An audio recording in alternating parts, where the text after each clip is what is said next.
नमस्कार दोस्तों, मैं हूँ नेहा और आज मैं आपको एक बहुत ही अच्छी कहानी सुनाने जा रही हूँ।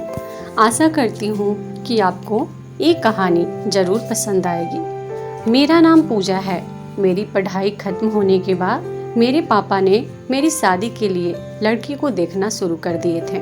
मेरे रिश्तेदारों ने मेरे लिए बहुत सारे लड़कों की फ़ोटो और बायोडाटा भिजवाते थे, लेकिन मुझे कोई भी लड़का पसंद नहीं आ रहा था। फिर एक दिन मेरे मामा ने मेरे लिए एक लड़की का फोटो और बायोडाटा भेजा था। वह लड़का एक बार में ही मुझे पसंद आ गया था। उस लड़के का नाम विक्की था। मुझे वह लड़का बहुत ही अच्छा लग रहा था। मैंने इसी लड़के से शादी करने के लिए अपने मम्मी पापा से बोल दिया कि मुझे इसी लड़के से शादी करनी है। 1 महीने के बाद मेरी विक्की से शादी भी हो गई। मैं बहुत खुश थी क्योंकि मुझे अच्छा घर और अच्छा पति मिला है। मेरे पति के 2 भाई हैं। छोटे भाई की अभी पढ़ाई चल रही है। इनकी एक दुकान है जिसे पापा जी और मम्मी जी संभालते हैं। शादी को अभी मेरे 15 दिन ही हुए हैं और मैं अपने आप को बहुत खुशकिस्मत मानती हूँ क्योंकि मुझे बहुत ही प्यार करने वाला पति नसीब हुआ है। सास और ससुर तो पति से भी अच्छे हैं। अभी तुरंत शादी हुई तो ज़्यादातर वो घर पर ही रहते हैं।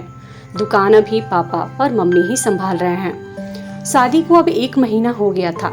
इनका अभी भी दुकान पर जाना वैसा शुरू नहीं हुआ। कुछ देर के लिए जाते और फिर वापस आ जाते थे। सुबह पापा जी ही जल्दी उठकर दुकान खोलते और देर रात तक वहीं दुकान पर बैठते थे।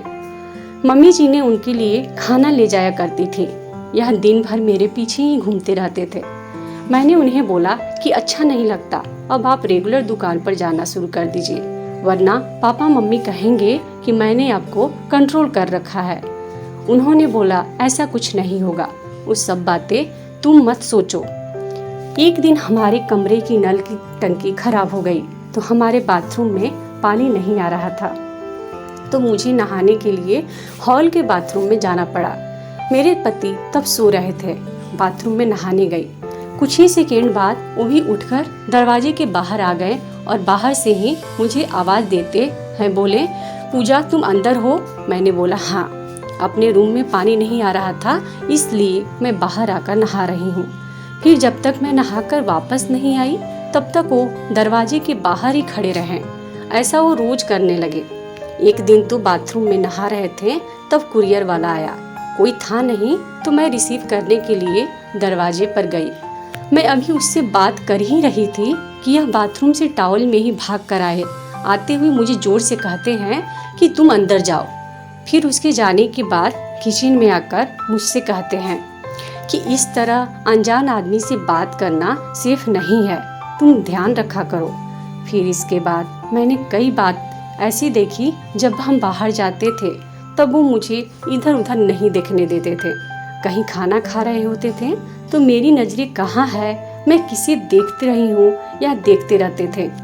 बार बार अपनी जगह बदलते रहते थे। मेरे पति का यह स्वभाव मेरे सास ससुर भी देख रहे थे। एक दिन पापा ने उन्हें दुकान के काम से बाहर जाने को कहा तो उन्होंने मना कर दिया। फिर पापा को ही जाना पड़ा। वो बस मेरे पीछे ही रहते।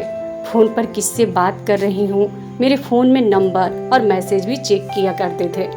यह सब देखने के बाद मैंने सोच लिया कि अब उनसे बात करनी ही होगी। इसलिए फिर एक रात मैंने उनसे कहा कि आपको मैं कैसी लगती हूँ? वो बोले बहुत अच्छी। मैंने कहा कि आप मुझ पर विश्वास करते हैं? तो वो बोले क्यों, क्या हुआ है? मैंने कहा कि आप जो यह सब कर रहे हैं यह ठीक नहीं लग रहा है। मैं चाहती थी कि मुझे बहुत प्यार करने वाला पति मिले। आप बिल्कुल वैसे ही हो जैसा मैंने सोचा था, लेकिन आप बहुत ज़्यादा पॉजेसिव हो। क्या आप मुझ पर शक करते हैं? क्या आपको लगता है कि मैं आपका भरोसा तोड़ूंगी? वो बोले कि ऐसा नहीं है। फिर मैंने कहा कि आपसे अच्छा पति मुझे नहीं मिल सकता, लेकिन आपको अपने पर थोड़ा नियंत्रण और मुझ पर विश्वास रखना होगा, वरना यह आगे चलकर हमारे लिए झगड़े और लड़ाई का कारण बनेगा। मुझे पता है शायद आपको मुश्किल लगेगा, लेकिन आप थोड़ा थोड़ा बदलिए, मैं आपके साथ हूँ। वो बोले हाँ मैं कोशिश करूँगा। अगली सुबह मैंने उनको उठाया और कहा कि दुकान आप जाएंगे और खाने के पहले आप घर पे नहीं आएंगे। मैं घर में ही हूँ, चाहें तो आप फ़ोन कर लेना। वो जैसे तैसे मन मार कर गए, कभी रूठ कर तो कभी प्यार से। धीरे धीरे उनकी आदत मैं सुधारने की कोशिश कर रही हूँ। एक पत्नी ही अगर पति को नहीं समझेगी तो कौन समझेगा। बहुत हद तक मैंने उनका स्वभाव बदल दिया है। बात को बढ़ाना नहीं, बात को किस तरह से सुलझाया जाए यह हमें सोचना चाहिए। हम दोनों में एक बात तय हुई कि हम एक दूसरे के मन में क्या चल रहा है हमेशा एक दूसरे को बताते रहेंगे। बात नहीं करना, अपनी बात में मन में ही रखना किसी समस्या को जन्म देता है। अब मैं अपने पति की आदत काफ़ी हद तक सुधार दी हूँ।